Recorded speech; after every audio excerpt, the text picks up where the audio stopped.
नमस्कार दोस्तों। स्वागत है आपका अपने चैनल सुनहरी कहानियाँ में। आज की कहानी है लाल हवेली, जिसकी लेखिका शिवानी जी हैं। आइए कहानी पर प्रकाश डालते हैं। ताहिरा ने पास के बर्थ पर सोए अपने पति को देखा और एक लंबी सांस खींचकर करवट बदल ली। कंबल से ढकी रहमान अली की ऊंची तोंद गाड़ी के झकोलों से रह रहकर कांप रही थी। अभी 3 घंटे और थे। ताहिरा ने अपनी नाजुक कलाई में बंधे हीरे की जगमगाती घड़ी को कोसा। कमबख्त कितनी देर में घंटी बजा रही थी। रात भर एक आंख भी नहीं लगी थी उसकी। पास के बर्थ में उसका पति और नीचे के बर्थ में उसकी बेटी सलमा दोनों नींद में बेखबर बेहोश पड़े थे। ताहिरा घबरा कर बैठ गई। क्यों आ गई थी वह पति के कहने में? 100 बहाने बना सकती थी। जो घाव समय और विस्मृति ने पूरा कर दिया था, उसी पर उसने स्वयं ही नश्तर रख दिया। अब भुगतने के सिवा और चारा भी क्या था? स्टेशन आ ही गया था। ताहिरा ने काला रेशमी बुर्का खींच लिया। दामी सूटकेस, नए बिस्तरबंद, एयरबैग, चांदी की सुराही उतरवा कर रहमान अली ने हाथ पकड़कर ताहिरा को ऐसे संभलकर अंदाज में उतारा जैसे वह कांच की गुड़िया हो। तनिक सा धक्का लगने पर टूट कर बिखर जाएगी। सलमा पहले ही कूद कर उतर चुकी थी। दूर से भागते हांफते हाथ में काली टोपी पकड़े एक नाटे से आदमी ने लपक कर रहमान अली को गले से लगाया और गोद में लेकर हवा में उठा लिया। उन दोनों की आंखों से आंसू बह रहे थे। तो यही है मामू बित्ते, ताहिरा ने मन ही मन सोचा, और थे भी बित्ते ही भर के। बिटिया को देखकर मामू ने झट से गले से लगा लिया। बिल्कुल इस्मत है रहमान। वे सलमा का माथा चूम चूम कर कहे जा रहे थे। वही चेहरा मोहरा, वही नैन नक्श। इस्मत नहीं रही तो खुदा ने दूसरी इस्मत भेज दी। ताहिरा पत्थर की सी मूरत बनी चुप खड़ी थी। उसके दिल पर जो दहकते अंगारे दहक रहे थे, उन्हें कौन देख सकता था? वही स्टेशन, वही कनेर का पेड़। 15 साल में इस छोटे से स्टेशन को और कोई बदल भी नहीं सका। चलो बेटी, मामू बोले। बाहर कार खड़ी है। जिला तो छोटा है, पर अल्ताफ की पहली पोस्टिंग यहीं हुई। इंशाअल्लाह अब कोई बड़ा शहर मिलेगा। मामू के इकलौते बेटे अल्ताफ की शादी में रहमान अली पाकिस्तान से आया था। अल्ताफ को पुलिस कप्तान बनकर भी क्या इसी शहर में आना था? ताहिरा फिर मन ही मन कुढ़ी। घर पहुंचे तो बूढ़ी नानी खुशी से पागल सी हो गई। बार बार रहमान अली को गले से लगाकर चूमती थी और सलमा को देखकर ताहिरा को देखना भूल गई। या अल्लाह, यह क्या तेरी कुदरत! इस्मत को ही फिर भेज दिया। दोनों बहुएं भी बोल उठी। सच अम्मी जान, बिल्कुल इस्मत आपा हैं। पर बहू का मुंह भी तो देख लीजिए। लीजिए, ये रही अशरफी। और झट अशरफी थमाकर ननिया सास ने ताहिरा का बुर्का उतार दिया। अल्लाह, चांद का टुकड़ा है। नन्ही नज़मा देखो, सोने का दिया जला धरा है। ताहिरा ने लज्जा से सर झुका लिया। 15 साल में वह पहली बार ससुराल आई थी। बड़ी मुश्किल से वीजा मिला था। 3 दिन रहकर फिर पाकिस्तान चली जाएगी। पर कैसे कटेंगे ये 3 दिन? चलो बहू, ऊपर के कमरे में चलकर आराम करो, मैं चाय भिजवाती हूँ, कहकर नन्ही मामी उसे ऊपर पहुंचा आई। रहमान नीचे ही बैठकर मामू से बातों में लग गया और सलमा को तो बड़ी अम्मी ने गोद में ही खींच लिया। बार बार उसके माथे पर हाथ फेरती और हिचकियां बक जाती। मेरी इस्मत, मेरी बच्ची। ताहिरा ने एकांत कमरे में आकर बुर्का फेंक दिया। खिड़की खोली तो कलेजा धक्क से रह गया। सामने लाल हवेली खड़ी थी। चटपट खिड़की बंद कर तख्त पर गिरती पड़ती बैठ गई। खुदाया, तू मुझे क्यों सता रहा है? वह मुंह ढांप कर सिसक उठी। पर क्यों दोष दे वह किसी को? वह तो जान गई थी कि हिंदुस्तान के जिस शहर में उसे जाना है, वहां का एक एक कंकड़ उस पर पहाड़ सा टूटकर बरसेगा। उसके नेक पति को क्या पता। भोला रहमान अली, जिसकी पवित्र आंखों में ताहिरा के प्रति प्रेम की गंगा छलकती, जिसने उसे पालतू हिरनी सा बनाकर अपनी बेड़ियों में बांध लिया था, उस रहमान अली से क्या कहती।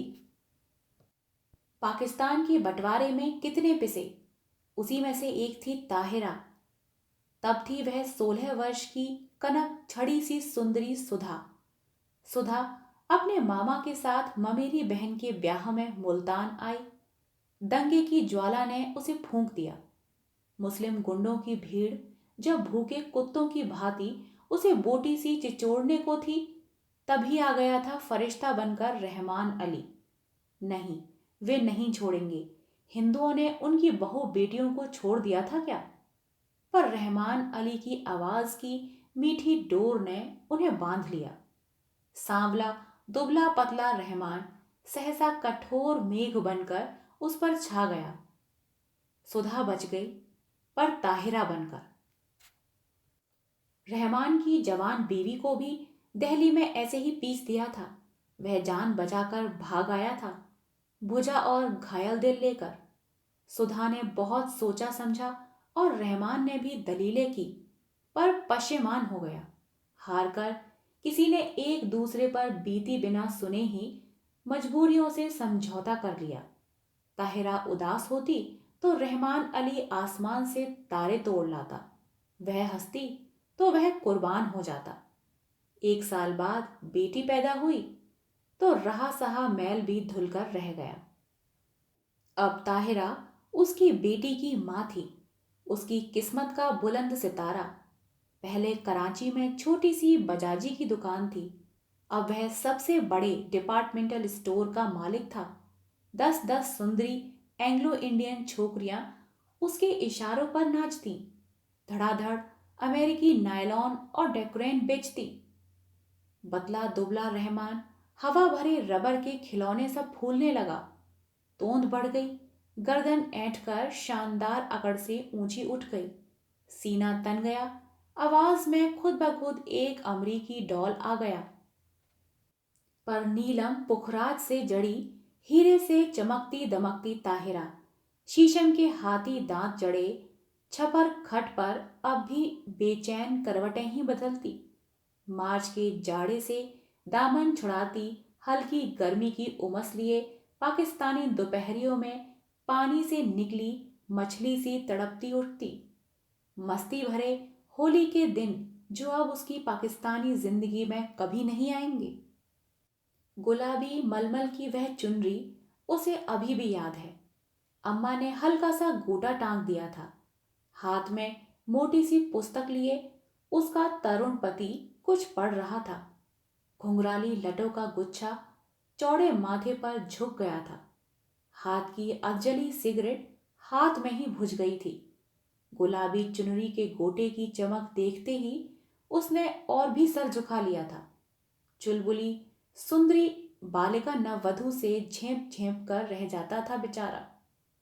पीछे से चुपचाप आकर सुधा ने दोनों गालों पर अबीर मल दिया था और झट चौके में घुसकर अम्मा के साथ गुजिया बनाने में जुट गई थी। वहीं से सास की नजर बचाकर भोली चितवन से पति की ओर देखकर चट से गुलाबी सी जीभ निकालकर चिढ़ा भी दिया था उसने। जब वह मुल्तान आई तो कितना कहा था उन्होंने, सुधा मुल्तान मत जाओ। पर वह क्या जानती थी कि दुर्भाग्य का मेघ उस पर मंडरा रहा है। स्टेशन पर छोड़ने आए थे, इसी स्टेशन पर। यही कनेर का पेड़ था, यही जंगला। मामा जी के साथ गठरी सी बनी सुधा को घूंघट उठाने का अवसर नहीं मिला। गाड़ी चली तो साहस कर उसने जरा सा घूंघट खिसका कर अंतिम बार उन्हें देखा था। वही अमृत का अंतिम घूंट था। सुधा तो मर गई थी, अब ताहिरा थी। उसने फिर कांपते हाथों से खिड़की खोली। वही लाल हवेली थी उसके ससुर वकील साहब की। वही छत पर छड़ी रात की रानी की बेल। तीसरा कमरा जहां उसके जीवन की कितनी रस भरी रातें बीती थीं। न जाने क्या कर रहे होंगे। शादी कर ली होगी, क्या पता बच्चों से खेल रहे हों। आंखें फिर बरसने लगीं और एक अनजाने मोह से वह जूझ उठी। ताहिरा, अरे कहाँ हो? रहमान अली का स्वर आया और हड़बड़ाकर आंखें पोंछ ताहिरा बिस्तर बंद खोलने लगी। रहमान अली ने गीली आंखें देखी तो घुटना टेक कर उसके पास बैठ गया। बीवी, क्या बात हो गई है? सिर तो नहीं दुख रहा है? चलो चलो, लेटो लेटो चलकर। कितनी बार समझाया है यह सब काम मत किया करो, पर सुनता कौन है मेरी। बैठो कुर्सी पर, मैं बिस्तर खोलता हूं। मखमली गद्दे पर रेशमी चादर बिछाकर रहमान अली ने ताहिरा को लिटा दिया और शरबत लेने चला गया। सलमा आकर सिर दबाने लगी। बड़ी अम्मी ने आकर कहा, नजर लग गई है और क्या। नहीं, नजमा ने दहकते अंगारों पर चून और मिर्च से नजर उतारी। किसी ने कहा दिल का दौरा पड़ गया, आंवले का मुरब्बा चटाकर देखो। लाड़ और दुलार की थपकियां देकर सब चले गए। पास में लेटा रहमान अली खर्राटे भरने लगा तो दबे पांव वह फिर खिड़की के पास जाकर खड़ी हो गई। बहुत दिन से प्यासे को जैसे ठंडे पानी की झील मिल गई थी। पानी पी पी कर भी प्यास नहीं बुझ रही थी। तीसरी मंजिल पर रोशनी जल रही थी। उस घर में रात का खाना देर से ही निपटता था। फिर खाने के बाद दूध पीने की भी तो आदत थी। इतने साल गुजर गए, फिर भी उनकी एक एक आदत उसे दो के पहाड़े की तरह जबानी याद थी। सुधा, सुधा कहाँ है तू? उसका हृदय उसे स्वयं धिक्कार उठा। तूने अपना गला क्यों नहीं घोट दिया? तू मर क्यों नहीं गई कुएं में कूद कर? क्या पाकिस्तान के कुएं सूख गए थे? तूने धर्म छोड़ा पर संस्कार रह गए। प्रेम की धारा मोड़ दी पर बेड़ी नहीं कटी। हर तीज, होली, दिवाली तेरे कलेजे पर भाला भोंप कर निकल जाती है। हर ईद तुझे खुशी से क्यों नहीं भर देती? आज सामने तेरे ससुराल की हवेली है, जा उनके चरणों में गिरकर अपने पाप धो ले। ताहिरा ने सिसकियां रोकने को दुपट्टा मुंह में दबा लिया।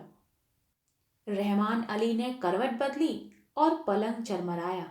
दबे पैर रखती ताहिरा फिर लेट गई। सुबह उठी तो शहनाइयां बज रही थीं। रेशमी रंग बिरंगी गरारा कमीज, चमकते दुपट्टे, हिना और मोतियों की चमक से पूरा घर चमक रहा था। पुलिस बैंड तैयार था। खाकी वर्दियां और लाल तुर्रम के साफे सूरज की किरणों से चमक रहे थे। बारात में घर की सब औरतें भी जाएंगी। एक बस में रेशमी चादर तान कर पर्दा खींच दिया गया था। लड़कियां बड़ी बड़ी सुरमेदार आंखों से नशा सा बिखेरती एक दूसरे पर गिरती पड़ती बस पर चढ़ी जा रही थी। बड़ी बूढ़ी पानदान समेट कर बड़े इत्मीनान से बैठने जा रही थीं और पीछे पीछे ताहिरा काला बुर्का ओढ़कर ऐसी गुमसुम चली जा रही थी जैसे सुध बुध खो बैठी हो। ऐसी ही एक सांझ को वह भी दुल्हन बनकर इसी शहर में आई थी। बस में सिमटी सिमटाई लाल चुनर से ढकी आज था स्याह बुर्का जिसने उसका चेहरा ही नहीं पूरी पिछली जिंदगी अंधेरे में डुबाकर रख दी थी। अरे किसी ने वकील साहब के यहाँ बुलावा भेजा या नहीं? बड़ी अम्मी बोली और ताहिरा के दिल पर नश्तर फिरा। दे दिया अम्मी, मामू जान बोले। उनकी तबीयत ठीक नहीं है, इसी से नहीं आए। बड़े नेक आदमी हैं।